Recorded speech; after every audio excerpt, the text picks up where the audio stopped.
आज अगर Bombay stock exchange 400 point से गिर जाए तो पूरे देश के अंदर हंगामा मच जाता है। सारे मीडिया वाले भी लिखते हैं, सब कुछ लिखते हैं, जैसे पता नहीं क्या भूचाल आ गया। अगर आज गवर्नेंस की हम बात करें तो फिर हमारी जीडीपी की बात की जाती है, जीडीपी ग्रोथ रेट की बात की जाती है, लेकिन शिक्षा की बात कोई नहीं करता। गांधी जी कहा करते थे जब उन्होंने नई तालीम के बारे में बात की थी, 3 ऑब्जेक्टिव्स हैं।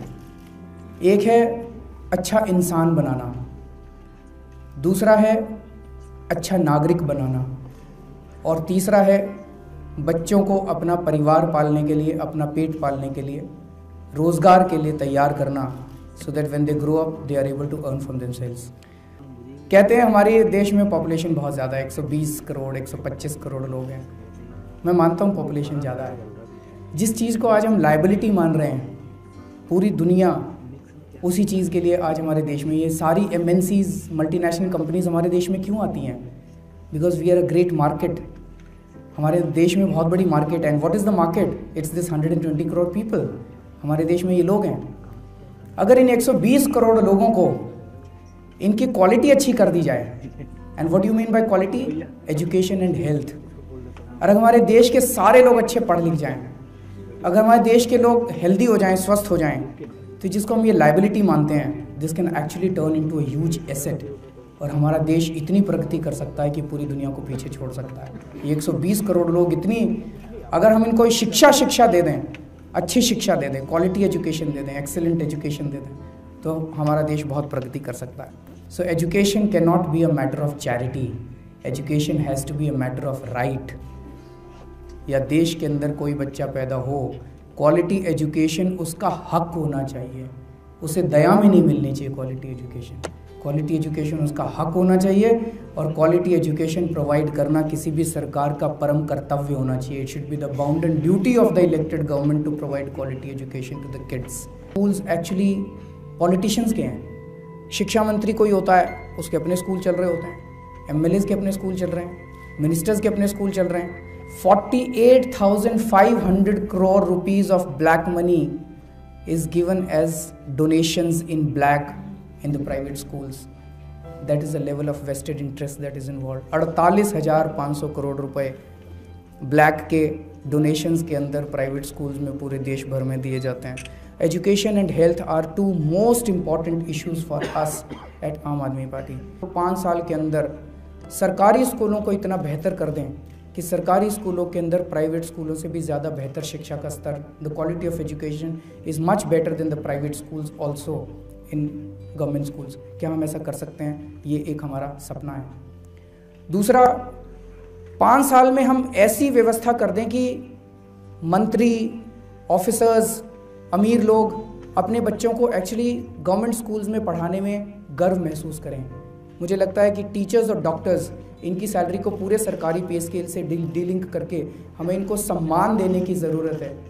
जैसे पहले ज़माने में गुरु को होता था ना, एक वो दोहा भी है कि का के लाग गुरु गोविंद दो खड़े का के लागू पाए। तो वो वाला सम्मान जो था, हम गुरु को जो मानते थे, जिसको केवल बच्चे नहीं बल्कि अगर समाज के अंदर गुरु कुछ कहता था तो सारा समाज उसकी इज्जत करता था, वो सम्मान देने की हम लोगों को टीचर्स को ज़रूरत है।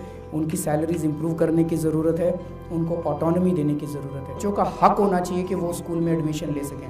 एडमिशन लेने के लिए जो मारामारी है, every child, it should be the right of a kid that he should get an admission to the nearest school. 95% marks वालों को भी एडमिशन नहीं मिल रहा आज दिल्ली के अंदर। गलत तो नहीं कह रहा? 95% मार्क्स वाले भी धक्के खा रहे हैं, उनको एडमिशन नहीं मिल रहा।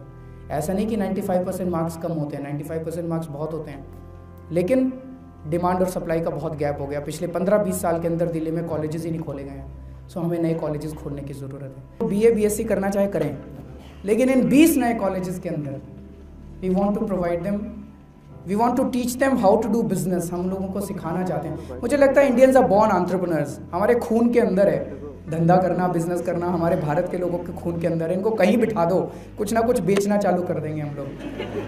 तो रिक्शा वाला भी एंटरप्रेन्योर है, मतलब एक हॉकर भी एंटरप्रेन्योर है, हर आदमी entrepreneur. It's just that we need to provide them good working conditions. तो if we start teaching them entrepreneurship in these colleges और we give them vocational training, तो ये जो बाहर निकलेंगे ना बच्चे, They will not be job seekers, they will be job givers, and that is what we want from our kids. कि इन colleges में से बच्चे बाहर, we want to create incubation centers in these colleges. Incubation centers में the college will provide them space, the college will give them free electricity, water, internet facilities, etc. And for 2 years they will give them these facilities. If you have an idea as a kid and you're passing out from that college, तो वो आपको वो जगह देंगे, वहाँ पे आप अपना आइडिया इम्प्लीमेंट करने की कोशिश करो. 2 साल में अगर आपका आइडिया इम्प्लीमेंट हो जाता है, आप बाहर निकल के अपना बिजनेस शुरू कर लीजिए. और अगर फ्लॉप हो जाता है तो आप छोड़ के make way for the next batch. अगला बैच फिर वो उस स्पेस को, उस फैसिलिटीज़ को यूज़ करेगा. आज कॉलेजेस के अंदर भी पढ़ाई बहुत महंगी हो गई है.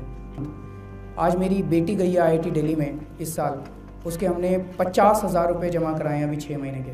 तो मैंने तो करा दिए, लेकिन एक गरीब आदमी 50,000 रुपये और साल के 1 लाख रुपए नहीं दे सकता.